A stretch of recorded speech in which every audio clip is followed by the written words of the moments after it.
Hello friends, कसे आहात तुम्ही सगळे? तर आज आपण बनवणार आहोत शेवग्याच्या शेंग्यांची आमटी. तर त्याला ड्रमस्टिक असं म्हणतात. आणि आपण आता त्या शेवग्याच्या 3 शेंगा घेतलेल्या आहेत जवळजवळ. तर आपण त्याचे आता तुकडे करून घेऊया. 3 ते 4 जवळजवळ शेंगा घेतलेल्या आहेत.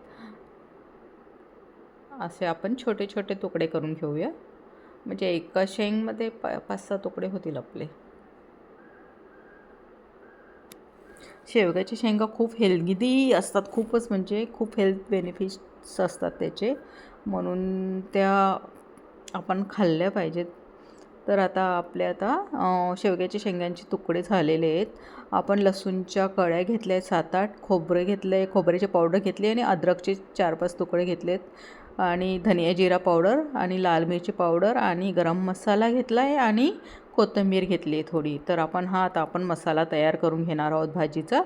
आधी आपण खोबरं आणि मग केलं ॲड, लसूण ॲड केला आहे, त्यानंतर अद्रक ॲड केलं आहे म्हणजे आले, आणि त्यानंतर धनिया जिरा पावडर, लाल मिरची पावडर, आणि आपण आता गरम मसाला ॲड केला आहे.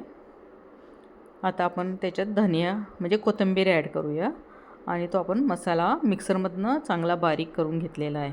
ही मसाल्याची टेस्ट खूप छान येते. भाजी अशा प्रकारे जर बनवली ना आमटी, तर वा, तुम्ही म्हणजे बोटच चाटत राहाल अशा प्रकारे बनते ती. तर आपण आता कढाईमध्ये तेल घेतलेलं आहे. त्याच्यासाठी आपण आता आधी 2 ते 3 चमचे तेल घेतलेले आहे, आणि त्यानंतर आपण त्याच्यात मसाला ॲड करणार आहोत.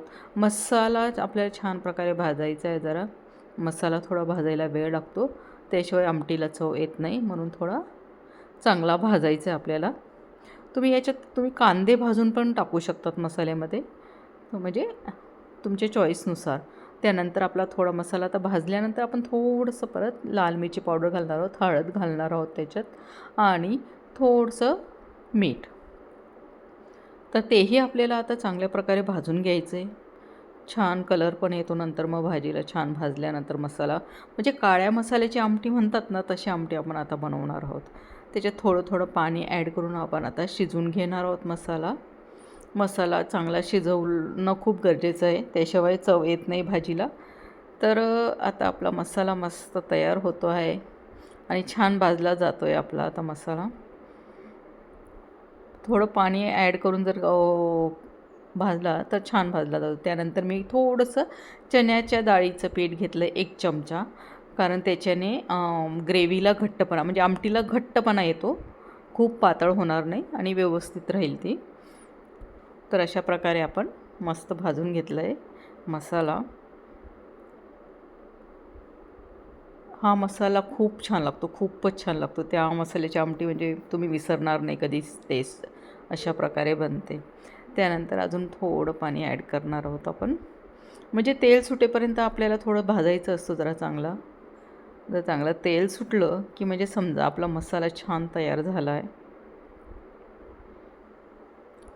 वा वा, मस्तच एकदमच वास येतो आहे आता मस्त मसाल्याला. तुम्हाला वास येईपर्यंत चांगला भाजायचा आहे.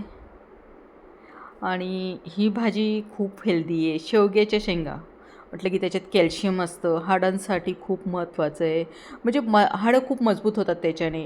परत आपल्या आरोग्यासाठी पण हेल्दी आहे, म्हणून त्या शेंगा यूज केल्या पाहिजेत जास्तीत जास्त. म्हणजे जसं की तुम्हाला वजन नियंत्रण करण्यात, शुगर मेंटेन करण्यात, बऱ्याचशा गोष्टी याच्याने म्हणजे फायदे होतात. म्हणून तुम्ही नक्की जेवणामध्ये आवर्जून त्या शेंगा तुम्ही वापरा, किंवा तुम्ही डाळीत घाला, खिचडीत घाला, कशातही तुम्ही यूज करू शकतात. तर अशा प्रकारे आपण आता आपला मसाला भाजल्यानंतर आपण त्याच्यात शेंगा ॲड केल्यात. तेही आपल्याला चांगलं भाजून घ्यायचं आहे जरा नीट. आणि शेंगा थोडं शिजायला वेळ लागतो, कारण आपण कुकरला शिजवलं नाही. कारण कुकरला जर शिजवलं तर थोडी म्हणजे त्याची चव नीट येत नाही. जर तुम्ही असं जर शिजवलं कढईमध्ये नीट झाकण ठेवून, तर त्याची आमटीला चव खूप छान लागते.